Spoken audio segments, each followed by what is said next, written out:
Barron Trump turned to his mother and asked a question no child ever dares to ask. Do you regret marrying Dad? What followed was not anger or confusion, but a quiet, powerful answer that changed how Barron saw everything. In just a few words, Melania revealed years of silent sacrifice and the true meaning of strength. This is the story of a son, a mother, and a moment that reshaped their bond forever. Long after the flashing lights of the White House faded, and the echo of headlines grew quiet, Melania Trump found herself in a world she once longed for. Peaceful, unassuming, and finally private. No staff, no press. Just her, the rustle of trees, and the slow ticking of time. Her days had become simple. Morning walks, tea on the terrace, long hours reading in the sun-drenched garden. But there was one thing that never changed, the presence of her son. Barron. Now taller than her, quieter than ever, and old enough to carry questions too heavy for most adults. On a pale spring afternoon, with clouds hanging low like thoughts unspoken, they sat together in the back garden.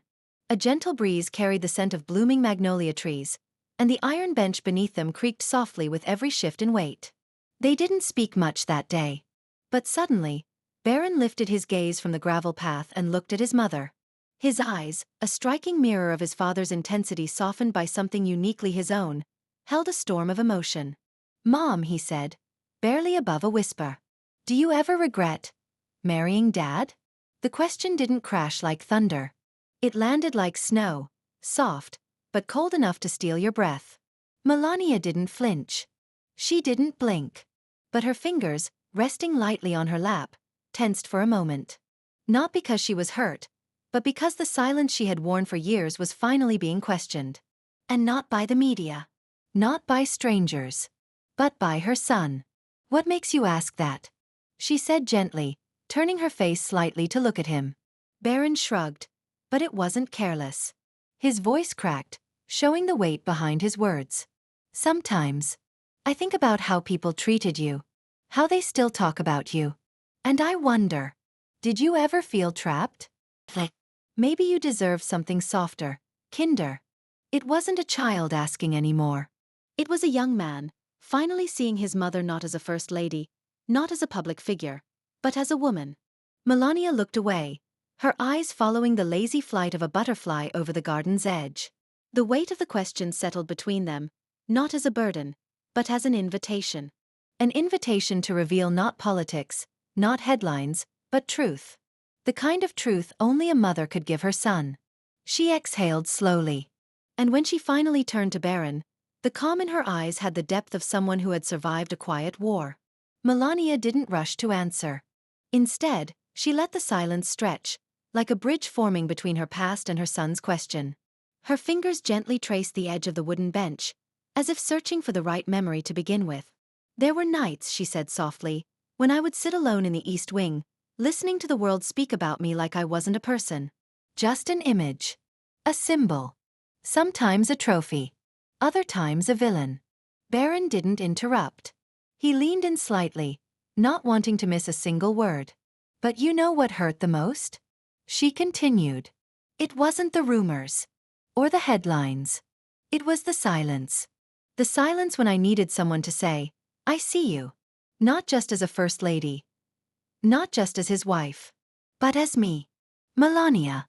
She paused, her eyes misty but steady. "Your father. He was many things. Strong. Loud. Certain. But he was never soft. Not in the way I needed." Barron's brows furrowed slightly. He had always sensed the emotional distance between his parents, but hearing it spoken aloud was different. "I stayed," Melania said, "not because I couldn't leave. But because of you. Because I wanted you to have a whole roof over your head, even if the walls were sometimes cold." She turned to him fully now, her expression open, vulnerable, and more real than he had ever seen it. "I watched you grow up under the same lights that burned me. And I kept my pain quiet so yours wouldn't grow louder." Barron's throat tightened. He blinked hard, trying to keep his composure. "You never told me this," he said quietly. "Because you were a child. And children deserve to believe in safety.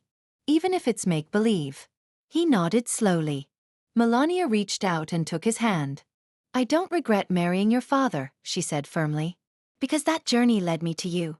"And you, Barron?" You're the part of my story I'd write over and over again." For a moment, neither of them spoke. But something shifted. Barron, once just a shadow beside his parents' towering presence, now sat in the sunlight of understanding. His mother, so often silent, so often still, had finally spoken. Not in press releases or posed interviews, but to him. Honestly. Gently. Humanly. And in that moment, something in Barron softened too. Not his strength, but his guard. The garden was now cloaked in that golden fleeting hour just before night. The air had cooled, but it wasn't the kind of cold that pushed people indoors. It was the kind that made you stay and feel everything more deeply. Barron remained seated, his elbows resting on his thighs, hands clasped loosely together. He wasn't crying. Not really. But something had shifted in his eyes. A depth. A softness. A realization that certain answers don't come from grand speeches but from the quiet in-between. Melania stood beside him, her arms crossed in front of her, not out of defensiveness, but like a woman holding herself through memory. "I never expected you to ask that," she finally said. "I didn't plan to," Barron replied. "It just came out." She gave him a soft smile. "Sometimes the questions we never prepare for are the ones we always needed to ask." Barron nodded slowly. "I guess I always wanted to know if all of this was worth it to you. All the criticism, the isolation. Being in someone's shadow." Melania walked over to the bench and sat beside him. The space between them was filled with things that didn't need to be said anymore. "You see it as a shadow," she said, looking out at the fading horizon. "But I never did. I saw it as a choice. And I knew it came with a price." She paused and turned to him. "But I also knew what I gained. You." Barron looked down, then up at her. "I know I haven't always understood you.